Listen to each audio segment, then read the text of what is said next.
क्या कोई मनुष्य हजारों वर्षों तक जीवित रह सकता है? हम आज उन 7 महान आत्माओं की बात करेंगे जो चिरंजीवी हैं, यानी मृत्यु जिन्हें छू तक नहीं सकती। ये योद्धा आज भी हमारे बीच हैं, मगर कहां और उनका लक्ष्य क्या है?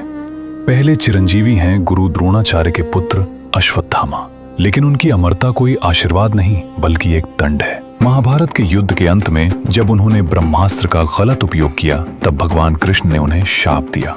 उनके माथे से दिव्य मणि निकाल ली गई और उन्हें अनंत काल तक इस धरती पर भटकने का दंड मिला।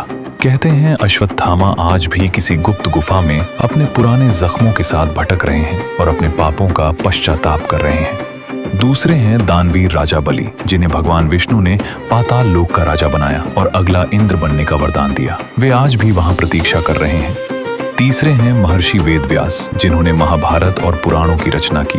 उन्हें वरदान मिला था कि जब तक धरती पर ज्ञान और सृष्टि रहेगी, वे युगों युगों तक वेदों का विस्तार करेंगे। व्यास जी आज भी बद्रिकाश्रम की गुफाओं में ध्यान मग्न हैं। चौथे और सबसे लोकप्रिय चिरंजीवी हैं पवन पुत्र हनुमान। त्रेता युग में श्री राम की सेवा करने के बाद उन्होंने इस धरती पर रहने का विकल्प चुना ताकि वे राम नाम का जाप करते रहें। इस स्टोरी को आखिर तक सुने और जानिए पूरा सच कि कैसे ये 7 चिरंजीवी एक दिन एक साथ प्रकट होंगे। हनुमान जी आज भी वहां उपस्थित होते हैं जहां सच्चा भक्ति भाव होता है। उनकी शक्ति समय के साथ कम नहीं होती बल्कि बढ़ती जाती है। पांचवें हैं रावण के भाई विभीषण। उन्होंने अधर्म का साथ छोड़कर श्री राम की शरण ली थी। राम जी ने उन्हें लंका का राज्य और अमरता का वरदान दिया ताकि वे दुनिया को धर्म और न्याय का रास्ता दिखाते रहें। विभीषण का जीवन हमें सिखाता है कि कुल चाहे कोई भी हो, अगर कर्म शुद्ध हैं तो ईश्वर का आशीर्वाद निश्चित है। वे आज भी एक गुप्त शक्ति के रूप में धर्म की रक्षा कर रहे हैं। छठे हैं कृपाचार्य, जो कौरवों और पांडवों के गुरु थे। उन्हें अपनी निष्पक्षता और ज्ञान के कारण अमरता मिली। और सातवें हैं भगवान परशुराम, विष्णु के छठे अवतार। परशुराम जी ने धरती को अधर्मियों से मुक्त किया था।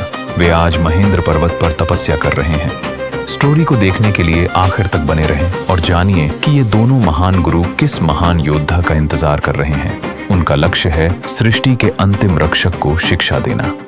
ये 7 चिरंजीवी केवल जीवित रहने के लिए नहीं है, इनका एक बहुत बड़ा उद्देश्य है। जब कलयुग अपने अंत पर होगा और अधर्म चरम पर पहुंच जाएगा, तब ये 7 चिरंजीवी एक साथ प्रकट होंगे।